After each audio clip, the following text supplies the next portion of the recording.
think for me, it's definitely having support and a place you can go to talk about things or to bounce ideas off of people about anything.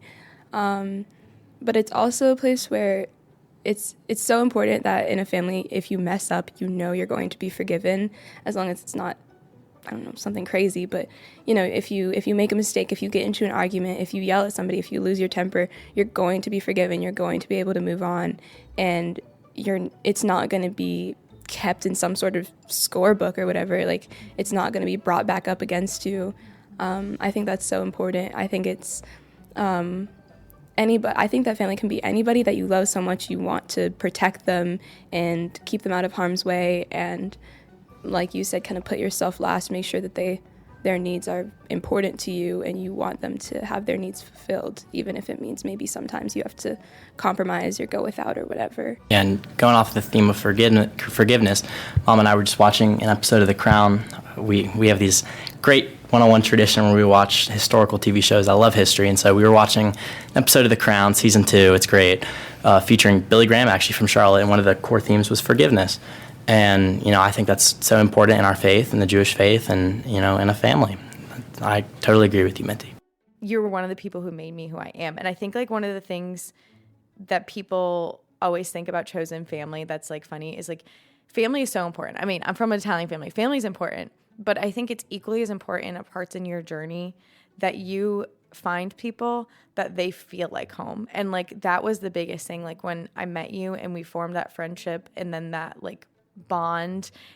Family to me, because I've had to create my own family, not just with my children, but outside of my biological family.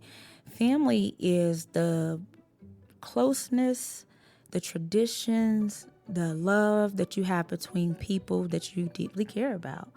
Like, my family that I have in my circle is not all biological. It's some of my friends that I've known for a long time and friends I've known for a shorter period of time.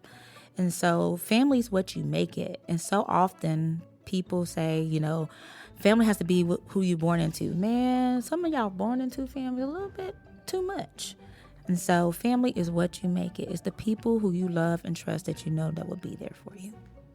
Our family lasted, but our marriage didn't last, right? And that happens sometimes. Right. But I feel like the commitment we made years ago, 30 years ago, more than 30 years ago, to be great partners and to raise a family and now to be grandparents, I think we're still honoring that. And that's one thing I think is really beautiful. It's something that I value in my life tremendously. Your friendship, our relationship as people who made a commitment so long ago, and we're still doing it. And I can echo that, Claudia. I think the same way. I mean, a lot of times family structures adjust and change a little bit. Obviously, when your kids grow up, that changes things.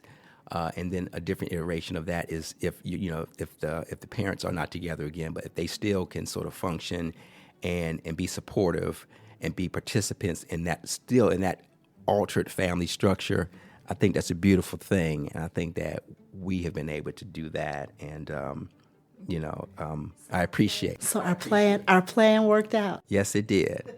A little bit of a deviation, but it did work out. Yes. A little bit of a deviation. It worked out, and now we can plan or teach them how to plan for our grandson. Yes. Thank you for listening to this story from the Institute for Family Shine On North Carolina campaign.